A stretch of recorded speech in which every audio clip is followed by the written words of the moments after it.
Hi, I'm Ted Pattison of Critical Path Training. In this video, we're going to talk about what's new with workflow in SharePoint 2010. Now, as it was in SharePoint 2007, workflow is based on the Windows Workflow Foundation. So it provides a runtime for dealing with creating reactive applications. An application that starts but then has to pause because it's waiting on some external factor, such as a user to click an approve button or an external application to send back a message.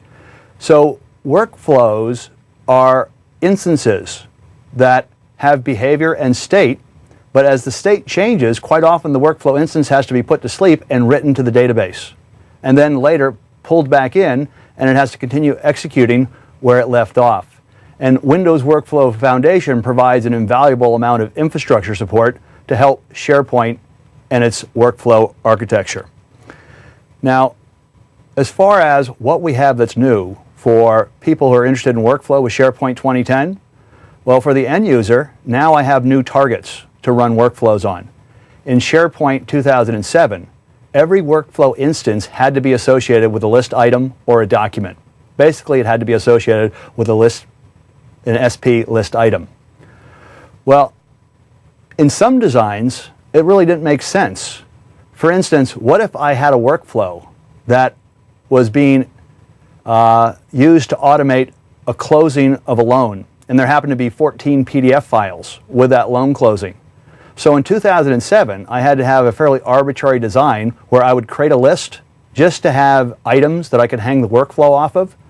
So I would create a list, and there would be one item for a loan closing, and then every workflow instance would point to that list item and then would have metadata such as a string array with 14 different URLs to those 14 PDF files. Well, now it's going to be much more straight ahead because I have the choice of creating the workflow at the site level.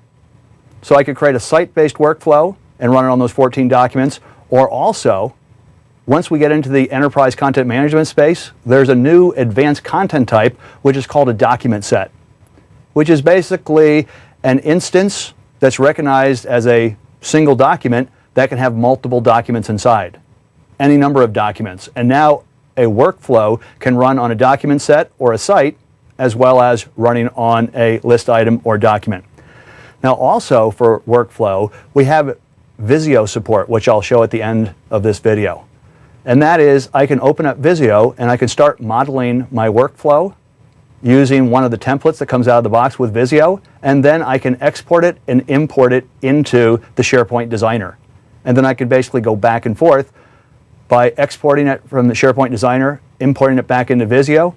So as far as the power users using the SharePoint Designer and the business analysts who know the business process, drawing out the workflows inside of Visio, we have a really nice point of integration. Now for the power user using the SharePoint Designer, there's going to be a far improved experience for creating workflows. Instead of having the wizard that we had in SharePoint 2007, we now have a much richer designer and a much better designer experience.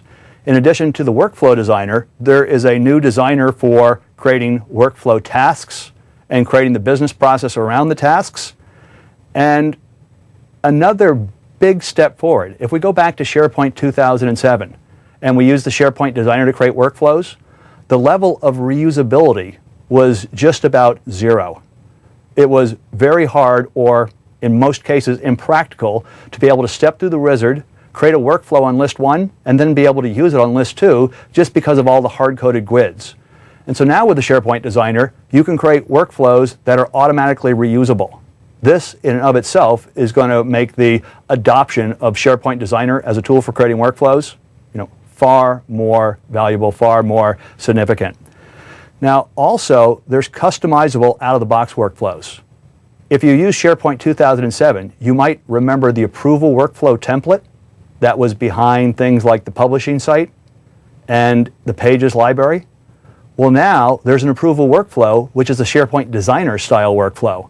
And if I don't like the way that the out-of-the-box approval workflow is configured, I can simply open up in the SharePoint Designer, make some changes to basically suit my particular scenario.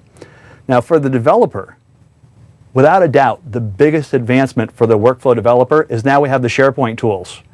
And the SharePoint tools allow you to add a sequential workflow template or a state machine workflow template to a project, and they take care of building the solution package and deploying. So it's just straight ahead SharePoint tools development when I work on workflow, just like I was building a web part or a custom application page or a list definition. There's also a new series of workflow events that you can tap into at the list level or site level. And there's also a new pluggable external data exchange service, making it much easier for us to create workflow style applications in SharePoint that interact with other systems across the network. Now, as I mentioned, we have new targets. It used just to be the last item. Now we have the site as a potential target. And that's one of the things I'll demonstrate in my first demo. We also have the ability to do Visio visualizations. So I'm going to open up Visio, and then I'm going to create a new Visio file based on a SharePoint workflow template. I'm going to add some basic processing flow, and then I'll export it and import it into the SharePoint Designer. Okay, so let's go ahead and see how to create a workflow starting out with Visio. Okay, so here I am on my development workstation. I'm going to start by opening up Microsoft Visio. And if I create a new document, note that under the flowchart template category, we have a Microsoft SharePoint workflow template. Let's go ahead and create a new workflow based on that. Now I hold down the control key and use my wheel to go in and out. And so notice that we have some stencils down here. Now what I have is some terminators, some conditions, and some actions. Now when I create a workflow with Visio, it's always going to be a sequential workflow. So let's go ahead and add the terminator, and let's add the start. And now that I have that, let's just do something basic, such as we're going to query the user as the workflow starts, whether this is going to be an important task or not. So what we'll do is we'll take this condition, compare data source, and we'll add this inside. Once we have the compare data source, we'll then get two different actions. What to do if this is important, and there's all kinds of different actions I can choose, but just for a basic demo, let's just go ahead and grab the log to history list. And once we have this in place right here, well then the last thing I need to do here is I need to connect all these pieces together so that it's a sequential workflow. So I'm going to take the connector that's up here in the ribbon, and I'm going to connect the start to this compare data source. And then I'll connect the compare data source to this action and to this action. And then finally, each of these actions will connect to the terminator, so that will pretty much end the workflow as the flow of execution moves inside here. Now, up here, inside our data source, we'll ask, is it important? And if it is important, well, we'll do the important action down here. And then over here, we'll do the not so important action. Now, when I have one of these conditional data sources, note that the connectors that go off it, at least one of them has to be set to either yes or no. So I'll set this one to yes, and I'll set this one to no. And at this point, I have enough where I can now export this. Well, first of all, let's save my file. So this will be our test workflow. And we'll go ahead and save it as a standard Visio VSD file. But now if I go to the Process tab, I can choose Export. And that's what allows me to export this workflow from Visio in a format where I can actually import it into the SharePoint Designer. Know this Visio workflow interchange format a VWI file is a compacted file that contains an XML file that has the XAML, which is basically the XML format that SharePoint stores its workflows in. So now that we've done that, let's go ahead and close Visio. Now, there's a site that I have here. There's a site, and I created a very simple list that has a single item in it. It's just a custom list, not that much there because I want to get rid of all the other details and kind of concentrate on exactly what we're doing. So now we'll open up the SharePoint Designer, and we'll open up this particular site. Now, with this site open, let's go ahead and look at the workflows. Well, I see the workflows out of the box. I see there are buttons up in the ribbon so I can create new workflows. But also over on Manage, there is the import from Visio. So let's go ahead and we'll take our test workflow and we'll go ahead and we'll import it. And then what do I want to create this on? I'll just create this workflow on list 1. So now that we've done that, you can see that, is it important? We're going to log that, log this message, log this message. Let's just make a couple quick changes. First of all, I'm going to create an initiation form parameter asking the user, is it important?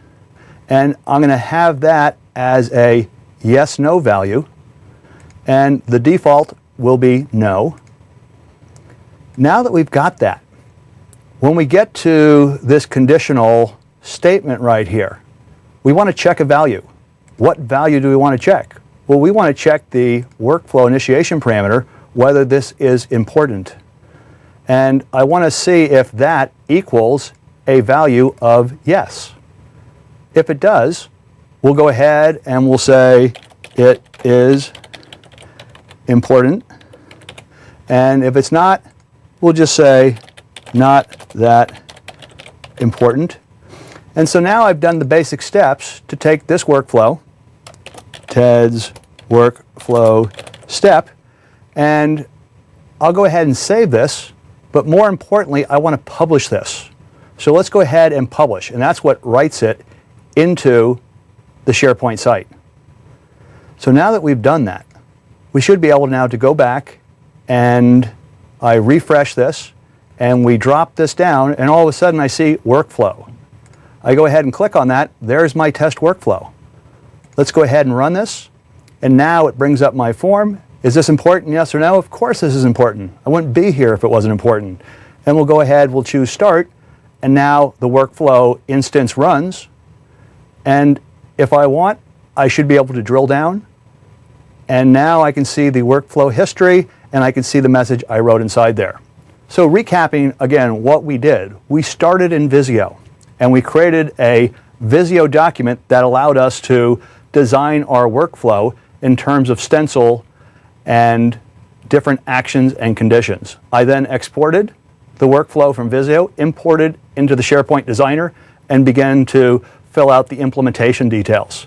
If I wanted to take it one step further, I could work for a while in SharePoint Designer, export it, re-import it into Visio, work on it some more, and then continually go back between exporting from one, importing from the other.